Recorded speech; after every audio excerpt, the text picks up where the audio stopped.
골로새서 1장 9절에서 12절까지 말씀.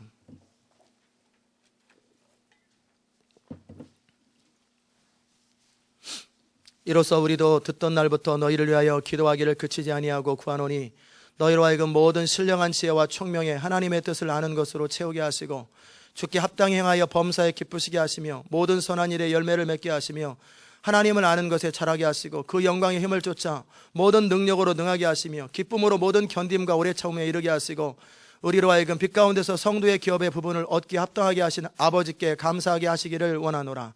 아멘. 자리에 앉겠습니다. 하나님, 오늘도 주의 영으로 우리를 충만하게 하시고 말씀의 기름을 부어주시고 이 말씀이 우리를 살리며 우리 인생을 바꾸는 놀라운 말씀이 될 수 있도록 역사하여 주시옵소서. 감사드리옵고 예수님의 이름으로 기도드리옵나이다. 아멘. 오늘 여러분과 함께 하나님의 사람의 기도라는 제목으로 말씀을 나누겠습니다. 결국 우리 인생은 우리의 기도를 통해서 우리 인생은 세워져 갑니다. 그 사람이 무슨 기도를 하는가를 보면 그 사람의 인생의 미래가 보입니다. 그것도 어쩌다 한번 시켜서 강대상에서 시키니까 그때 잠깐 기도하는 거 말고 날마다 그가 고백하며 계속 하나님 앞에 중심의 소원을 가지고 기도하는 제목이 무엇인가가 그의 인생을 결정합니다. 왜냐하면 하나님은 우리의 기도를 들으시는 것 외에는 아무것도 하지 않으시는 것 같다라고 존 웨슬리가 고백한 것처럼 하나님은 우리의 기도를 통해서만 역사하십니다. 전능하신 하나님께서 이 땅 가운데 역사하시는 채널은 뭐냐면 기도입니다. 성도들의 기도예요. 그러기에 우리가 어떤 마음과 어떤 태도와 어떤 소원을 가지고 기도하는가가 그의 인생을 결정하는 거예요. 저는 오늘 이 말씀을 들으면서 여러분 안에 정말 거룩한 열망들, 기도에 대한 열망들이 생겨나길 바라고 그리고 깊은, 지금보다는 더 깊은 하나님의 것을 추구할 수 있는 그런 소원들로 가득 차고 끓기를 주의 이름으로 축복합니다. 바울이 이 기도를 에베소서와 같은 그 기도를 골로새서에서 할 때 제가 이 말씀을 어제 계속 보면서 어떻게 이렇게 완전한 기도가 있을 수 있을까?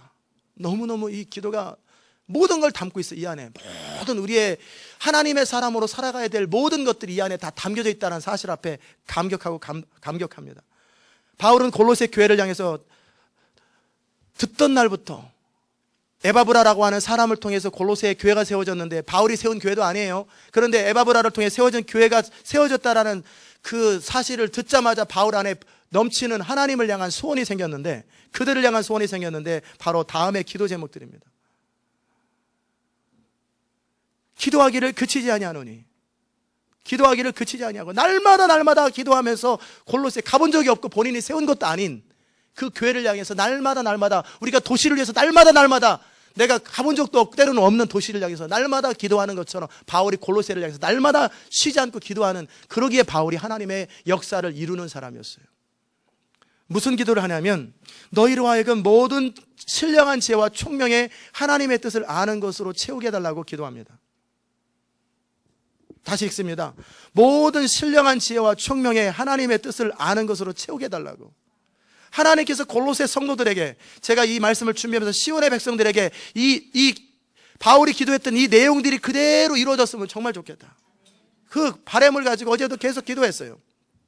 바울의 소원은 뭐냐면 골로새 교회 성도들이 하나님의 뜻을 아는 것에 가득하게 해달라고, 이를 위해서 지혜와 영적인 분별력, 언더스탠딩, 총명을 달라고 기도하고 있습니다. 우리 인생이 하나님을 아는 만큼 인생이 달라져요. 하나님을 작게 아는 하나님은 그의 인생이 작을 수밖에 없어요. 하나님께서 강력하게 도전해라 그럴 때 하나님이 안 도우면 어떻게 해요? 역사 안 하면 어떻게 해요? 그렇게 의심이 많은 사람은 도전할 수가 없어요. 그런 사람은 결국 자기 생각의 범위 안에서, 자기 능력의 범위 안에서밖에 할 수 없어요. 그러나 하나님이 홍해 앞에 가라, 하나님이 반석에 손을 대라, 나무를 지팡이를 대라, 그럴 때 모세는 그 하나님을 신뢰했기 때문에 기적을 경험하는 거예요. 결국 우리가 믿는 하나님은 우리가 아는 하나님의 사이즈예요. 다시요, 우리 인생의 크기는 우리가 믿고 아는 하나님의 크기만큼은 인생이 결정된다는 거예요. 그런데 그 하나님을 우리가 머리로 알면 안 돼요. 전능하신 하나님이라고 믿으시는 건 아멘 하세요 그러면 아멘 하실 거예요. 그러나 전능하냐 정말 그 하나님이? 내 삶 속에도 전능하냐? 야곱은 그렇게 많이 아버지로부터 들었어요. 하나님이 누구신지, 그리고 아브라함의 하나님, 이삭의 하나님, 하나님께서 어떻게 이삭을 창대케 하셨는지, 어떻게 가나안 땅에 와가지고 그렇게 가나안 땅 모든 백성들보다 더 강력한 그런 족속이 됐는지, 하나님께서 어떻게 축복하셨는지를 말씀하고 아브라함을 통해서 어떻게 하나님이 이렇게 이끄셨는지, 넌 이 땅에 존재하지도 않을 사람인데 우리 할아버지, 우리 아버지 아브라함이 믿음으로 순종했을 때 내가 태어났고, 내가 또 믿음으로 순종했을 때 너가 태어났단다. 그런 이야기를 한두 번 들었겠어요. 제 마음속에 유스그룹 아이들에게, 또 아동부 아이들에게 그들이 얼마나 많은 하나님 말씀을 배웁니까? 그러나 배우는 것이 아니라 그들이 삶으로 체험하는 것이 중요한 것처럼 야곱도 그토록 하나님의 말씀을 들었어요. 그런데 그가 언제 합니까? 에서에게 쫓겨 도망갈 때 대책이 없는 거예요. 미래가 막막한 거예요. 여러분이 하나님을 경험하는 찬스가 언제인 줄 아세요? 인생의 코너에 몰려야 됩니다. 인생의 코너는 무슨 잘못돼가지고 코너에 몰리는 그런 게 아니라, 다른 길이 없는 뭔가 사업을 투자했는데 정말 하나님 역사 하나면 망하게 되는 거예요. 완전히 떨거지가 되는 거예요. 그 어떤 대단한 일을 추진한다든지, 아니면 뭔가 어떤 정말 내 힘으로 할 수 없는, 도무지 상상할 수 없는 그런 사이즈의 일들 앞에서 우리는 하나님을 체험하는 거예요. 근데 한 번도 그런 일을 트라이 해본 적이 없고 도전해 본 적이 없는 사람은 그저 늘 머리로 아는 하나님이지만 삶으로 경험하지 않은 하나님. 그런데 야곱은 본의 아니게 쫓겨났잖아요. 도망칠 수밖에 없어요. 왜냐하면 죽이니까. 그래가지고 이제는 호롤 단신으로 어디 가서 누가 나를 죽일지도 모르는, 그런데 야곱 안에 소원이 있어요. 하나님, 내가 무사히 고향으로 돌아오게 하시면, 내가 아무 탈 없이 무사히 고향으로 돌아오게만 하신다면 이제부터는 하나님이 나의 하나님이 되신다고. 그동안은 내 아버지 하나님, 내 조상의 하나님이었다면 이제는 나의 하나님, 내가 나의 하나님으로 섬길 것입니다. 내가 무사히 돌아오게만 하신다면 내가 11조를 하나님께 드리겠습니까? 그렇게 고백하면서 기도에 잠이 들었어요. 그럴 때 꿈속에서 하나님이 천사를 통해서 나타나셨어요. 그럴 때 야곱이 했던 말이 뭡니까? 하나님이 과연 여기 계시거늘 내가 알지 못했도다. 이 땅 가운데 사는 또 여러분 가운데 얼마나 많은 사람이 하나님이 과연 여기 계시거늘 이 고백이 잊지 못해서 불안하고 초조하고 답답하고 그런 야곱 같은 심정이 될 때가 얼마나 많아요. 그런데 그 야곱이 그 하나님을 경험하고 나니까 하나님이 과연 여기 계시구나, 하나님이 과연 살아계시구나, 하나님이 정말 역사하시는구나, 이 하나님을 경험하는 것이 계속 더해달라고 하는 기도예요. 그 다음서부터 야곱은 얼마나 확신이 있는지 몰라요. 라반과 싸움할 때도 마찬가지예요. 내 하나님이 나를 돕지 않았으면 당신은 부자가 될 수도 없고, 내 하나님이 돕지 않았으면 당신 밑에서 내가 10번이나 품삯을 번역하고 끊임없이 나쁜 짓만 하는 당신 앞에서 내가 이 가산을 이룰 수가 없었다고 당당하게 하나님을 고백하는 거예요. 그렇게 바로 앞에서 요셉이 하나님을 고백하잖아요. 꿈의 해석은 하나님께 있나이다. 그 고백을 어떻게 할 수 있겠어요? 감옥에서 종살이 하면서 부모 밑에 있을 때는 몰랐는데, 그저 부모 사랑 앞에 몰랐는데 쫓겨다니면서 종살이 하면서 또 터지면서, 그러나 범사에 하나님이 요셉과 함께 하셨더라. 그것을 체험하니까 이제 바로 앞에 가서도 왕이 두렵지 않은 거예요. 그 꿈의 해석은 하나님께 있나이다. 우리는 그냥 쉽게 하는 것 같잖아요. 그들이 섬기는 나름대로의 신이 있는데, 그들이 섬기는 신이 있는데 이슬람 그 한복판에 가가지고 꿈의 해석은 우리 예수 그리스도의 하나님께 있나이다 이렇게 말하는 게 쉬운 줄 아세요? 쟤 뭐야? 치워. 그러면 끝난단 말이에요. 그런데 그 고백을 할 수 있었던 비결이 어디 있냐면, 요셉이 종살이 하면서 감옥살이 하면서 인생의 굽이굽이마다 하나님을 체험했다라는 거예요. 여러분 안에 그런 하나님을 체험하는 일들이 넘쳐나기를 주의 이름으로 축원합니다. 그래야 이 배짱이 생기는 거예요. 그래야 하나님의 일을 과감하게 추진하는 거예요. 그래야 하나님의 일을 후회 없이 앞으로 전진하는 거예요. 내 안에 그 하나님에 대한 배짱이 없고 하나님이 나와 함께 한다는 확신이 없으면 매번 할 때마다 두들겨서 디딤돌이 이렇게 돌다리가 이렇게 또 올라올 때까지 기다리잖아요. 그러나 하나님에 대한 확신이 있는 사람은 바다 위를 뛰어가라, 내가 가령 이렇게 너에게 빠지지 않도록 해주겠다 그러면은 어떻게 할 건데요? 물어보지 않습니다. 하나님의 사람 그냥 뛰는 거, 다다다다 뛰는 순간에 자라들이, 거북이들이 바다 위로 나오느라고 얼마나 바쁘겠어요. 어쩌다 1시간에 한 발짝씩 딱 발을 내밀면은 자라가 편안할 텐데, 근데 우리가 믿음을 가지고 전속력으로 달리면 어떻게 하겠어요? 모든 바다의 자라들이 다다다다다 튀어나오는 거예요. 그럼 우리가 믿음으로 추진하면 천사들이 바빠져요. 하늘의 천군 천사들이 우리의 기도를 응답하느라고 정신없이 바쁘단 말이에요. 왜? 믿음으로 추진하고 믿음으로 달려가기 때문에. 아멘. 이 모든 배짱과 확신이 어디서 나오냐면 하나님을 아는 지식에서 나오는 거예요. 그래 바울이 기도하는 거예요. 하나님의 뜻을 아는 것으로 채워지게 해달라고. may be filled with the knowledge of His will. 하나님의 뜻을 아는 지식으로 충만하게 해달라고. 그럼 우리가 어떻게 하나님의 뜻을 알겠나? 하나님의 뜻을 알려면 로마서 12장을 펴보시기 바랍니다. 로마서 12장. 제가 오늘 드리는 말씀 성경 구절들은 전부 다 하이라이트 쳐가지고 암기를 하시고 기도 제목으로 삼으십시오. 하나님의 뜻을 아는 비결. 로마서 12장 1절에 오면은 그러므로 형제들아 내가 하나님의 모든 자비하심으로 너희를 권하노니 너희 몸을 하나님이 기뻐하시는 거룩한 산제사로 드리라. 이는 너희의 드릴 영적 예배니라. 너희는 이 세대를 본받지 말고 오직 마음을 새롭게 함으로 변화를 받아 하나님의 선하시고 기뻐하시고 온전하신 뜻이 무엇인지 분별하도록 하라. 여기에 보면 하나님께서 바울을 통해 명하셨어요. 명령이거든요. 내가 권면한다. I command. 하나님의 선하시고 기뻐하시고 온전하신 뜻이 무엇인지 분별하도록 하라. 이 말이 뭔지 아십니까? 킹제임스 버전에 이렇게 나와 있어요. You may prove what is that good and acceptable and perfect will of God. 너희는 하나님의 뜻이 얼마나 선하고 받을만하고 얼마나 완전한지를 prove, 검증하고 확증하게 될 것이다. 그런 말이에요. 그럼 어떻게 해요? 너가 하나님의 뜻을 경험하게 될 때, 그럼 어떻게 하나님의 뜻을 경험하냐면 너희 몸을 하나님이 기뻐하시는 산제사로 드리고, 그리고 이 세대를 본받지 말아야 돼요. 이 세대 사람들은요, 돈 있으면 사업하고 돈 없으면 안 하고, 요즘에는 진짜 사업을 잘하는 사람은 남의 돈 가지고 사업을 하지 자기 돈 가지고 사업 안 해요. 능력이 없기 때문에 자기 돈 가지고 사업하는 거예요. 진짜 능력 있는 사람은 사업 아이템을 구상하고, 그리고 충분히 해서 모든 사람이 투자하도록 만들었어. 그리고 그들에게 재산을 분배해 주는 거예요. 그게 능력인 거예요.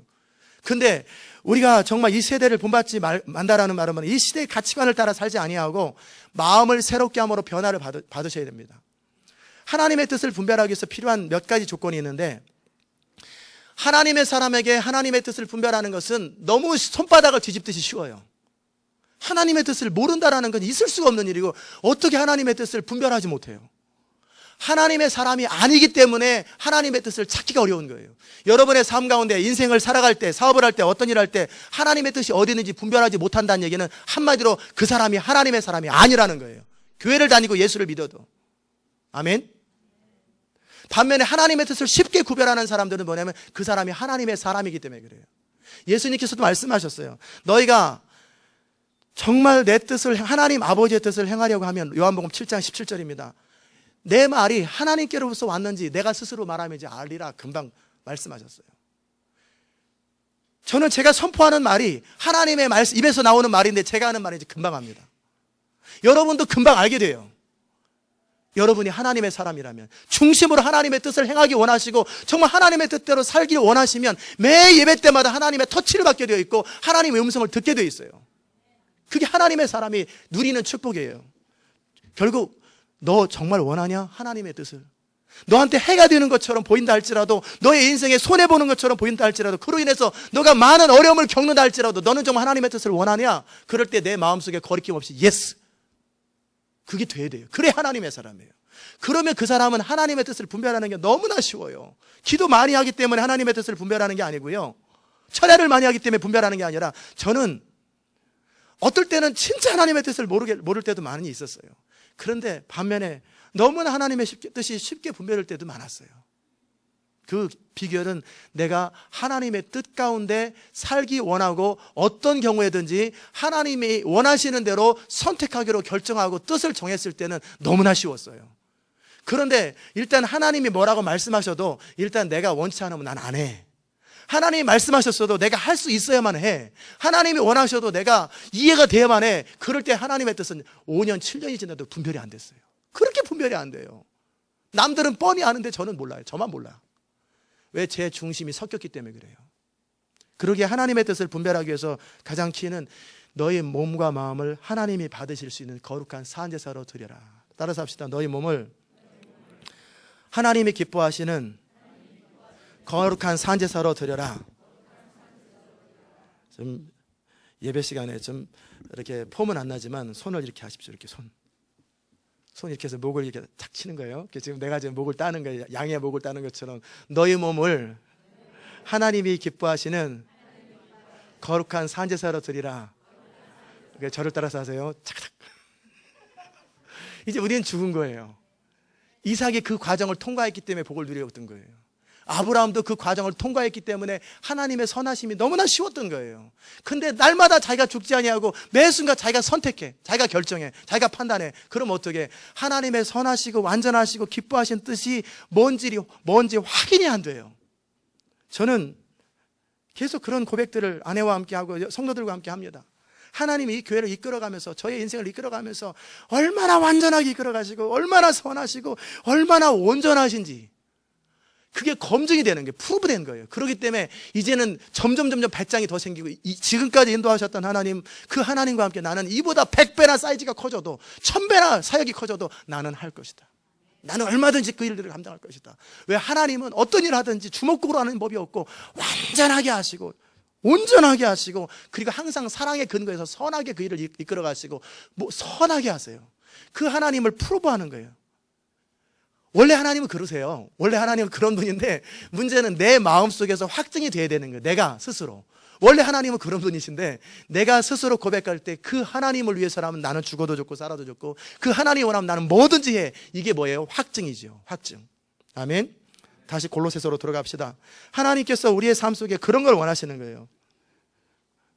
우리가 하나님을 체험하기 위해서 필요한 것은 닭이 먼저냐 계란이 먼저냐가 아니고, 하나님을 체험하기 위해서 필요한 것은 하나님의 사람이 하나님을 체험합니다. 하나님의 사람이 하나님을 체험하는 거예요. 또 하나님을 체험할수록 하나님의 사람이 되어가는 거예요. 이게 상호작용처럼 계속 하나님을 경험할수록 하나님을 사람이 되고, 하나님의 사람은 계속 하나님을 경험하는 거예요. 바울이 기도하는 게 바로 그것입니다. 내가 날마다 기도한다. 모든 신령한 지혜와 총명이 하나님의 뜻을 아는 것으로 채우게 하시고. 지혜 중에 가장 큰 지혜가 뭔지 아십니까? 여호와를 경외하는 것이 지혜의 근본이라고. 잠언에서 그러잖아요. 여호와를 경외하는 거예요. 다니엘이 여호와를 경외했지요. 하나님을 경외했더니 어떻게 하셨습니까? 그의 삶 가운데 로마서 12장의 말씀을 성경이 써지기도 전에 다니엘은 이미 체험한 사람이에요. 그는 그 당시 문화는 뭐냐면, 그 바벨론 우상에게 절했던, 우상 제사 지냈던 음식들을 먹는 것이 그게 진수성찬이에요. 그렇지 않은 대부분의 것은 그냥 야채예요. 채소들.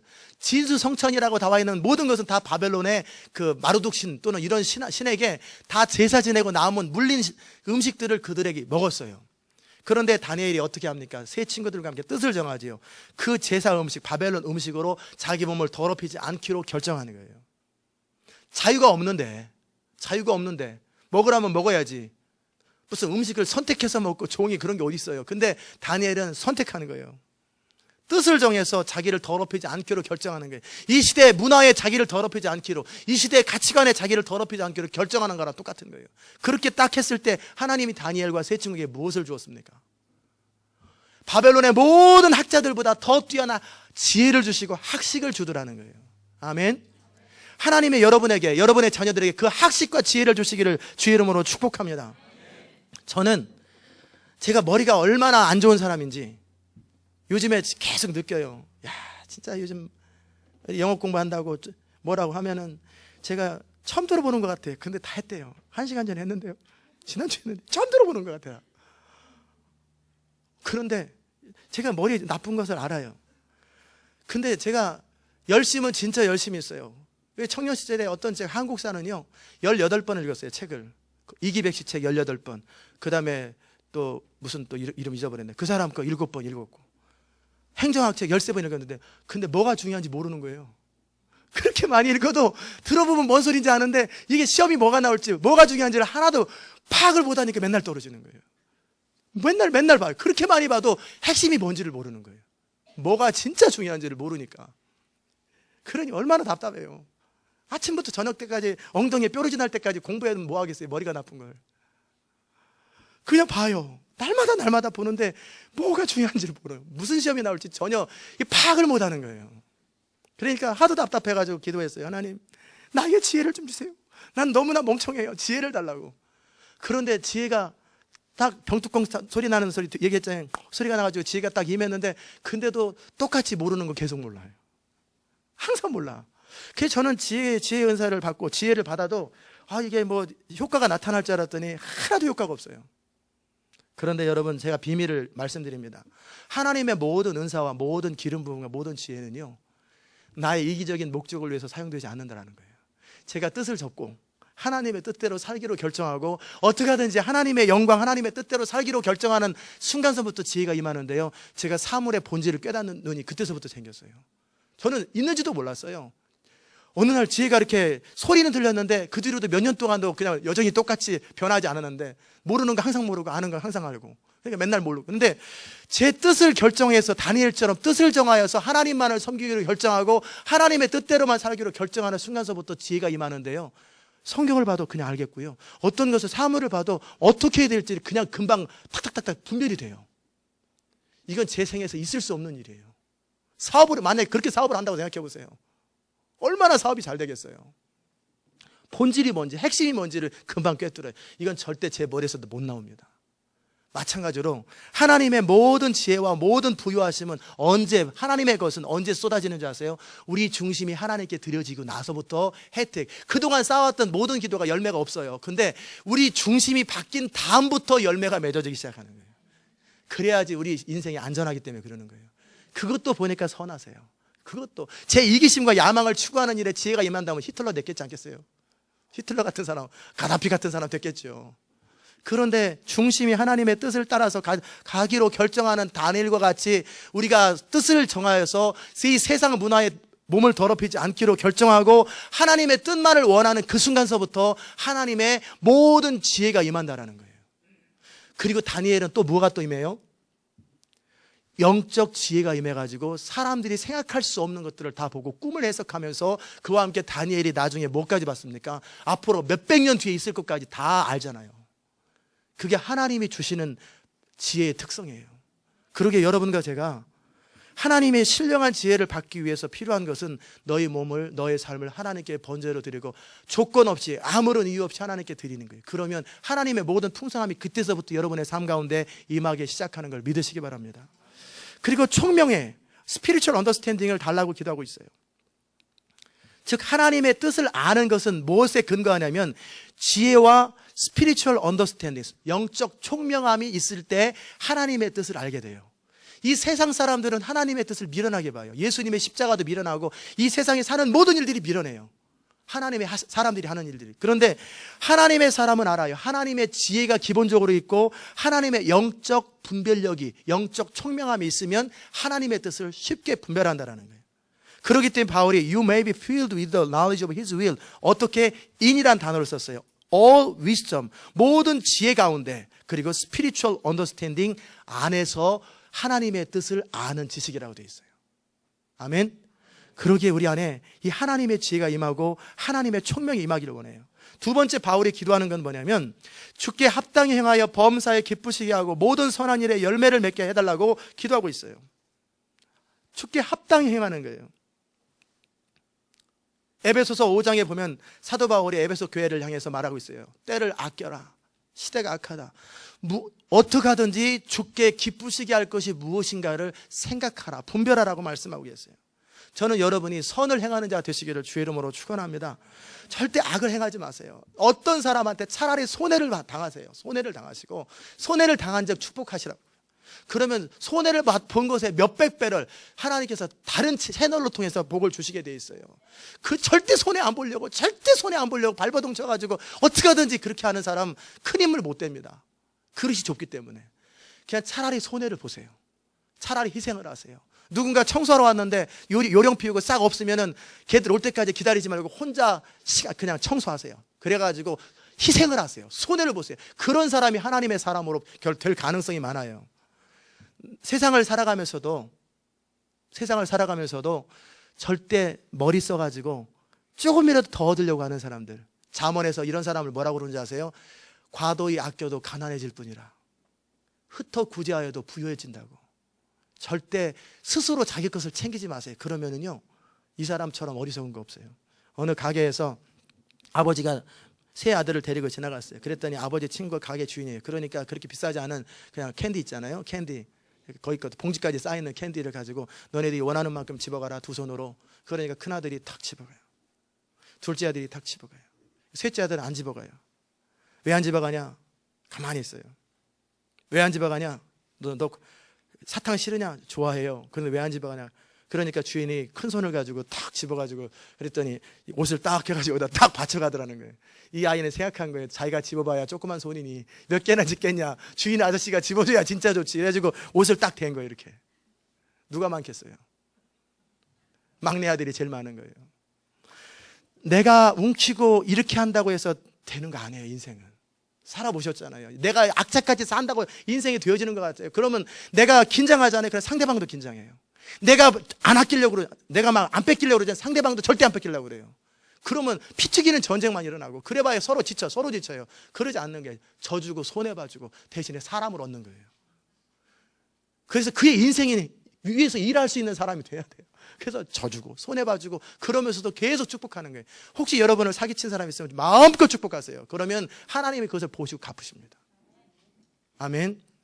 그게 세상 방식으로는 우리는 뭐 땅 파서 장사하냐? 그렇게 할 수 있어도 땅 파서 장사합니다. 석유 파가지고 장사하는 사람 많고 요즘 석유값도 비싸고 땅 파서 장사하잖아요. 그 사람들은 바다도 파시고 항상 주께 합당히 행하시기 바랍니다. 어떻게 하는 것이 주를 기쁘시게 할까? 그래가지고 뭐라고 되어 있냐면 주님과 날마다 동행하는 삶에 있어서 The worthy of the Lord라고 되어 있어요. 주님이 받으실 만한 가치 있는 열매들을 날마다 그런 삶을 추구하라는 거예요. 그리고 주님을 기쁘시게 하되 fully pleasing Him, 하나님을 온 마음을 다해서 전심으로 그분을 기쁘시게 하는 것. 그분이 단 한순간도 마음이 상하거나 얼굴을 돌리는 일이 없도록 매 순간 주님을 기쁘시게 하는 일에 최선을 다하시기를 주의 이름으로 축복합니다. 정말 이게 중요한 거예요. 어차피 모든 선한 것, 모든 좋은 것은 하나님께서 가지고 있다고 야고보서 1장 77절에 그러잖아요. 온갖 종류의 온전한 선물 찌그러진 것 말고 온전한 선물과 가장 좋은 은사와 모든 것은 하나님께로부터 와요. 그렇기 때문에 하나님의 마음이 감동돼야 우리 인생이 되는 거예요. 하나님의 마음이 아이고 나 쟤 쳐다보는 것도 싫다, 귀찮다, 아우 제가 좀 기도하는 것 좀 귀 좀 막아라, 천사들아 못 올라오게 기도를 막아라. 징그럽다. 쟤는 어태까지 20년이 지나도록 자기밖에 모르냐. 기도를 막아라. 그러면 얼마나 슬퍼요. 그런데 어떤 사람이 기도할 때마다 천사야 문을 열어라 해가지고 모든 천사들이 집중해가지고 그렇게 하나님께서 받을 만한 그런 사람이 어떤 사람이냔 말이에요. 하나님의 마음을 시원케 하는 사람이에요. 하나님의 뜻이 무엇인 줄 아는 사람이에요. 그 하나님의 뜻과 하나님의 목적을 위해 사람은 아무것도 아끼지 않는 사람이에요. 자신의 전 존재를 거는 사람이에요. 주께 합당히 행하여 범사에 그분을 기쁘시게 하는 거예요. 그러려면 어떻게 해야 됩니까? 또 찾아봐야죠. 범사라는 단어가 나왔으니까 잠언 3장을 찾아보십시다. 잠언 3장. 잠언 3장 5절 6절에 보시면 뭐라고 나와 있냐면 너희는 마음을 다하여 여호와를 의뢰하고 내 명철을 의지하지 말라. 너는 범사의 그를 인정하라. 그리하면 내 길을 지도하시리라. 스스로 지혜롭게 여기지 말지어다. 여호와를 경외하며 악에서 떠날지어다.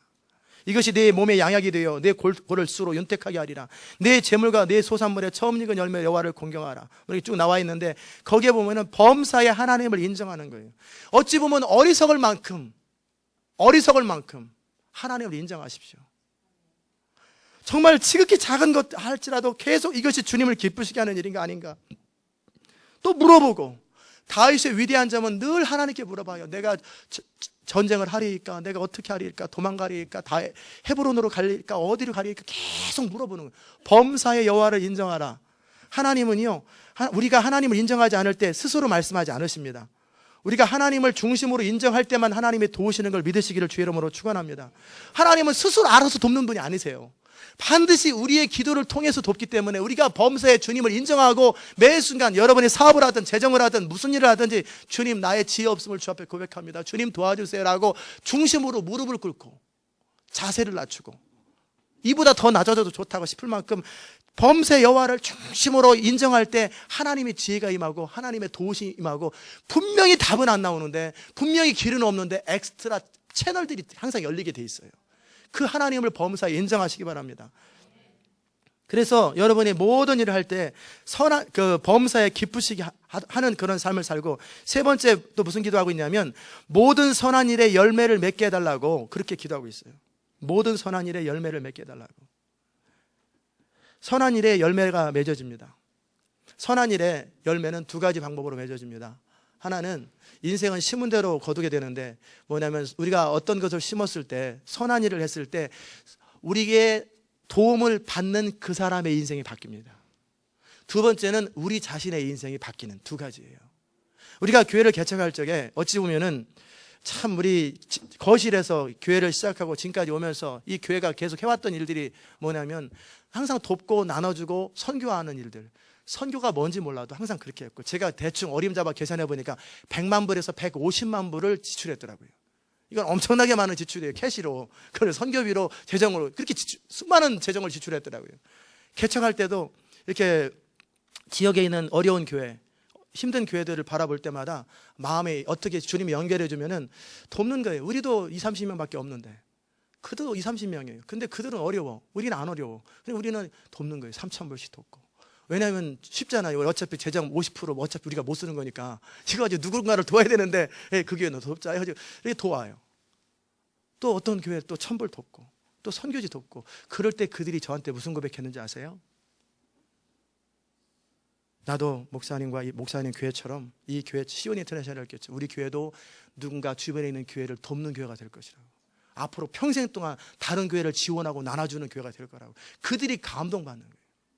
그게 얼마나 그렇다고 우리가 도왔다고 우리 교회 망했습니까? 안 망하잖아요. 우리 교회는 계속 성장해 가는 거예요. 돕는 사람, 도움을 받는 사람들이 이제 뉴욕으로 그분도 가셨어요. 그래서 한 300명 정도 되는 목회를 하시는데 그분도 이제 도움을 1년 넘게 도움을 받았거든요. 매달 1,000불씩. 같은 레벨의 수준의 사이즈의 교회에서 도왔을 때 그분이 이제는 누군가를 돕는단 말이에요. 힘을 다하도록 다른 사람을 돕는 교회가 되는 거예요. 그러다 보면은 이 파장이 퍼져가는 거예요. 아멘. 그게 열매입니다. 그렇게 우리가 누군가를 도울 때 중심으로 도울 때요. 어떤 그 계산이 없는 도움을 줄 때 그 사람이 감동을 받아요. 그리고 그들도 누군가를 돕는 사람이 돼버려요. 그와 함께 우리 인생을 하나님께서 복을 주세요. 하나님께서 복을 주시고 우리 인생을 계속 하나님은 어떤 사람을 볼 적에 한 번에 보지 않으세요. 물론 한 번에 보실 수도 있지만 어떤 사람을 지속적으로 살피십니다. 1년이든 2년이든 5년이든 쭉 살피세요. 그리고 그의 중심이 어떤가를 다 확인하십니다. 그리고 나서 어느 때가 되면 그에게 강한 하나님의 은혜와 기름 부음과 하나님의 역사를 허락하십니다. 그렇기 때문에 주님 앞에서 선한 일을 하십시오. 선한 일을 하시되 그러면 이 선한 일은 반드시 열매를 맺게 되는 거예요. 아멘. 우리가 때때로 인색해지고 가난하고 없고 쪼들리면 자꾸 인색해지잖아요. 당장 쓸 돈 생각하고 어려운, 근데 분명히 저 사람이 나보다 더 어려운데 일단 나 쓸 게 급해. 그러다 보면 안 돕게 되잖아요. 그럴 때 돕는 거예요. 그 사람을 도와주고 베풀어 주는 거예요. 그러면요 하나님께서 그 모든 것을 주목하세요. 가난한 자를 돕는 자들, 고아와 과부를 돕는 자들은요 하나님께 꾸게 하는 거랑 마찬가지예요. 그래서 그 얼마나 복을 받는지 몰라요. 나눠주세요. 베풀어 주시고. 그래서 선한 일을 계속 하시고 그 선한 일이 열매를 맺기를 바라고. 세 번째는 하나님을 아는 것에 자라게 해달라고 기도하고 있어요. 우리가 아까 처음에 설명했죠. 하나님을 아는 지식이 이전에 알았던 하나님이 아니라 점점 더 깊은 하나님을 아는 거예요. 전능하신 하나님을 알고 완전하신 하나님을 알고 지혜로우신 하나님을 알고 그 하나님을 계속 경험으로 알아가는 것. 그 다음에 11절에 보시면 그 영광의 힘을 쫓아 모든 능력으로 능하게 하시며 기쁨으로 모든 견딘과 오래 참음에 이르게 하시고. 여기에 참 너무너무 기가 막힌 말씀이 있어요. 그 영광의 힘을 쫓아 모든 능력으로 능하게 하시며 그럴 때 모든 능력에 His glorious power, 하나님의 영광스러운 힘, 하나님의 권능은 너무나 위대하고 너무나 완전하십니다. 그 영광스러운 힘의 근거에서 그 레벨에 맞게 너희가 그 능력으로 강해지기를 원한다라는 거예요. 우리가 앞으로 하나님의 일들을 감당하며 어떤 역사를 감당할 적에 그건 사람의 능력으로 되어지는 일이 아니에요. 우리가 그냥 적당히 이 세상에 사는 동안에 어느 정도 사는 게 우리 능력으로 살 수가 있겠지만 그러나 진짜 이 땅에서 하나님 나라를 확장하고 하나님의 역사를 만들어낼 때 그건 하나님 그분의 능력이 필요해요. 그래서 사도 바울이 기도하는 건 뭐냐면 그 영광스러운 힘을 쫓아라는 말은 하나님의 영광스러운 힘 그 정도의 근거에서 모든 능력으로 능하게 해달라는 거예요. 그럴 때 능력을 구할 때 어떻게 구하겠어요? 하나님 사이즈의 능력을 주옵소서. 제가 가끔 그 기도합니다. 그런데 그걸 진짜 구하면은 너무 어려워질 것 같아서 뭐라고 그러냐면 저를 통해서 역사하실 수 있는 하나님 사이즈의 능력을 구합니다. 왜냐면 제가 하나님 되면 안 되잖아요. 그러니까 저를 통해서 행하실 수 있는 갓 사이즈의 능력을 저는 항상 구해요. 제가 본 적도 없고 경험한 적도 없는, 그러나 주님이 저를 통해 할 수 있는 어떤 능력이라도 하나님 사이즈의 능력을 저는 원합니다. 하나님의 그분의 능력을 원하는 거예요. 그저 조금 점쟁이들이 하는 그 정도 능력, 그런 거 말고 어느 정도 조금 능력이 아니라 하나님 그분이 얼마나 완전한 능력을 가지고 계세요. 그 정도 사이즈에 걸맞는 능력을 원하는 거예요. 하나님 사이즈의 스케일에 맞는 사역을 원하는 거예요. 어느 정도 해가지고는 안 되는 거예요. 저는 여러분이 그런 꿈과 그런 열망들이 있기를 주의 이름으로 축원합니다. 사도 바울이 기도하는 거예요. 그 영광의 힘을 쫓아 골로새 교회 성도들이, 시온 교회 성도들이 능력으로 능하게 하실 때 어느 사이즈로 영광의 힘에 걸맞는, 하나님의 글로리어스 파워에 걸맞는 정도의 능력을 부여받기를 원하는 거예요. 이걸 날마다 기도한다고 생각해 보세요. 얼마나 영광스러워지겠어요. 한 번도 본 적이 없는 기름 부음과 권능이 쏟아질 거 아니겠어요. 그리고 기쁨으로 모든 견딤과 오래 참음에 이르게 해달라고 기도하라고 그랬어요. 우리 인생에 어떤 서퍼링, 어떤 갈등과 고민이 있을 때마다 우리는 얼마나 힘들어요. 왜 나만 이런 고난을 겪냐고. 하나님 정말 제발 좀 이 고난 좀 극복하게 해달라고. 그렇게 기도할 때가 얼마나 많아요. 그런데 사도 바울은 그렇게 말 안 하죠. 그 기도하지 말라고 그러잖아요. 기쁨으로 모든 견딤을 견딜 수 있는 사람 되게 해달라고 그 기도하잖아요. 고난을 제거해달라고 기도 안 해요. 어차피 우리가 이 땅에 사는 동안에 죄가 이 땅을 다스리고 그러기 때문에 이 땅에 사는 동안에 문제라는 문제, 고난이라는 고난은 항상 임하게 돼 있어요. 그런데 중요한 것은 문제가 없게 해달라고 기도하지 말고 그 문제를 넉넉하게 감당할 수 있는 사람이 되면 되는 거예요. 아멘. 어떤 사람은 단 몇십 불이 없어서 단 20불 꿀 데가 없어가지고 고민하는 사람도 있어요. 그것도 고민이에요. 그런데 어떤 사람은 1000만 불을 가지고 고민하는 사람이 있고, 어떤 사람은 이번 주에 1억 불이 있어야 되는데 그거 가지고 고민하는 사람이 있어요. 고민은 똑같은 고민인데 왜 수준이 다르냔 말이에요. 어떤 사람은 단 100불을 하나 구할 데가 없어요. 100불을 구할 데가 없어요. 이것 때문에 고민해가지고 펑크 나가지고 쫓겨나고 아파트 쫓겨나고 100불을 구할 데가, 이것도 서퍼링이죠. 그러나 동일한 사람은 동일한 시대에 동일한 인생을 살아가는데 100불 아니라 10,000불, 10만 불도 원하면 언제든지 다 얻을 수 있는데 이 사람의 고민은 1000만 불 가지고 고민하고 이 사람은 빌리언 가지고 고민하는 거예요. 자, 어떤 고난의 문제가 없어졌습니까? 있습니까? 그대로 존재하죠. 고난의 사이즈가 더 커졌어요. 그런데 넉넉하게 그걸 감당하기 때문에 문제가 안 되는 거예요. 개미한테는 길거리에 어떤 돌 같은 게 있으면 부담되죠. 개미한테 돌은 요 조그마한 손톱만한 돌도 큰 돌입니다. 근데 큰 집차 타고 다니는 사람은 그게 문제가 아니죠. 그냥 그 위로 지나가죠. 산 타고 올라간다니까요. 호머 같은 차 타고 막 올라가 버리잖아요. 이만한 주먹만한 이만한 자갈 같은 게 있어도 그냥 그 위로 지나가 버려요. 문제가 아닌 거예요. 단지 그 문제를 감당할 만한 능력이 없는 우리 자신이 문제인 거예요. 그러기에 사도 바울이 무슨 기도를 하냐면 지혜로운 자이기 때문에 지혜로운 기도를 하는 거예요. 우리는 그저 이 문제 해결해 주시고 이 고난 해결해 주시고, 그럼 뭐예요? 2번 문제 또 나오는데 3번 문제 또 나오는데 실력을 갖춰서 문제를 풀 수 있는 실력을 갖추는 거예요. 아멘. 그게 사도 바울이 했던 거예요. 결국 인생이 우리가 살아있는 동안에는 고난이, 살아있는 동안에 문제는 계속 다가오게 되었어요. 이 교회가 앞으로 문제 없을 것 같아요. 문제는 계속 생깁니다. 어떤 문제라는 것은 부정적인 것만 말하는 게 아니에요. 교회 건물을 짓는 것도 또 문제잖아요. 우리가 어떤 해결해야 될 문제잖아요. 또 각 도시마다 하나님의 나라를 선포하는, 그것도 해결해야 될 대상이잖아요. 어떤 사람은 진짜 교회 하나 개척하기도 어려운데 그냥 숙식, 여기도 교회겠죠. 이것도 문제죠. 그러나 그 문제가 안 되는 거예요. 왜 문제가 안 돼요? 문제를 감당할 만한 넉넉한 그릇이기 때문에 문제가 안 되는 거예요. 실력이 있는 사람한테는 문제가 안 돼요. 문제는 자기를 드러내는 기회가 돼요. 공부를 잘하는 사람은, 저는 중간고사 기말고사를 좋아한 적이 없어요. 공부를 잘하는 사람은 좋아해요. 드디어 내 실력이 인정받고 아버지한테 상급받고 선생님한테 앞에 나와서 표창장 받을 계기잖아요. 그런데 실력이 없는 사람은 자기 실력이 드러날 계기가 됐기 때문에 어떻게 하면 요령 피울까 이 생각해요. 문제는 중간고사가 문제가 아니고 기말고사가 문제가 아니죠. 그렇죠? 내 실력 없는 내 자신이 문제인 거예요. 그렇기 때문에 사도 바울이 기도하기를 뭐라고 하냐면, 결국 이 땅에 사는 동안에 문제들이 생기게 될 때 그것을 능히 기쁨으로 감당할 수 있도록, 왜냐하면 그 문제가 견뎌지면은 우리는 그만큼 큰 인생이 되는 거예요. 그 문제를 통과하고 나면은요 굉장히 큰 인생이 되는 거예요. 그래서 그렇게 기도하는 거예요. 아멘. 이제는 기도가 달라져야 됩니다. 하나님 제발 이 문제 좀 제거해 주세요. 너는 문제없는 인생을 원하느냐? 그럼 죽어라. 공동묘지에는 문제가 없느니라. 네가 이 땅에 사는 동안에 문제는 계속 있을 것인데 문제를 원하지 말고, 문제 없을 때 저 산꼭대기 계룡산이나 저 꼭대기에서 혼자 살면 별 문제 없어요. 근데 하는 일이 없잖아요. 하는 일이 자기 혼자밖에 봐. 그러나 이 땅에서 뭔가 위대한 일을 하고 뭔가 큰 일을 하려다 보면 자꾸 부딪히잖아요. 자꾸 사람들하고. 그런데 부딪히는 것들을 넉넉하게 극복할 수 있으면 문제는 많이 있지만 문제를 극복하기 때문에 정말 아름다운 일을, 놀라운 일을, 역사적인 일을 이뤄낸다라는 거예요. 중요한 것은 문제를 감당할 수 있는 능력이에요. 아멘. 그래서 사도 바울이 기도시킨 것이 기쁨으로 모든 견딤과 그 다음에 오래 참음에 이르게 하시고, 뭔가 하나를 기도했으면 끝장을 봐야지. 그냥 한번 힘받고 필 받으면 한 일주일 기도하다가 말고 그러지 말고, 한번 기도하려면 적어도 제가 원하는 것은 여러분이 한번 어떤 기도 제목을 가지고 기도하면 보통 10년, 5년 정도는 기도해야 합니다. 5년 정도를 기도하는 거예요. 제가 어저께 어떤 분이 밥을 사줘가지고 맛있게 먹었어요. 그런데 그분이 고마워서 사준 거예요. 버밍엄에 이사간 우리 집사님이 있었잖아요. 신학교 다니는 전사님인데, 이분이 5년 동안 사업체를 놓고 남편의 인생을 보니 너무나 초라하고 맨날 제대로 된 적도 없고, 그러니까 5년 동안을 참 제대로 된 사업을 위해서 하나님을 섬기게 해달라고 기도했어요.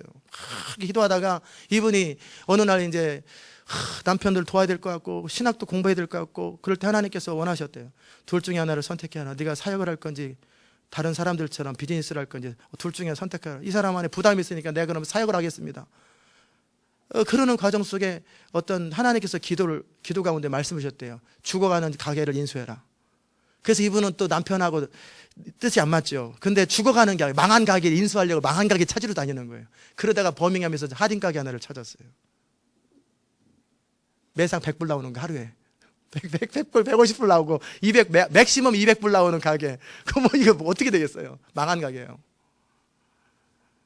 남편의 입이 이렇게 나오죠. 그냥 이분이 내가 기도하는데 응답받은 거야. 이거 안 하려면. 이게 당신이 유일하게 이제 일어날 수 있는 찬스인데 당신 좀 일어나 보라고.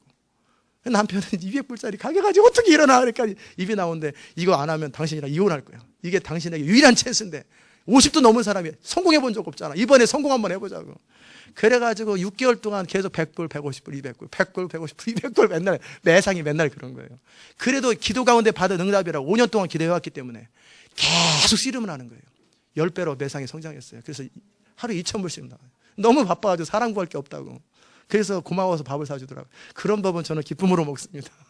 얼마나 감사한 일이에요. 그러면서 무슨 얘기 때문에 제가 이 말씀 드리냐면, 5년 동안 여전히 기도를 심은 거예요. 하나님, 우리 남편 불쌍하지 않습니까? 제발 사업 좀 잘 좀 하게 해달라고. 내가 사역을 하는데 부담이 없도록 남편이 재정을 댈 수 있을 만한 남편을 좀 기름 부어달라고 5년 동안을 기도하고 잡은 직장이 매상 150불 나가는 직장이에요. 그래도 응답받았기 때문에 계속 했을 때 하나님의 때가 있다. 모든 것은 범세의 때가 있어요. 그 때를 기다려야 되는데, 인내가 없는 사람들은 그냥 뜬 안 들었나 뒤집어보고, 뜬 들었나 안 들었나 뒤집어보고, 그래서 비린내나 나죠. 밥에서 콩나물처럼. 끝까지 기다리는 거예요.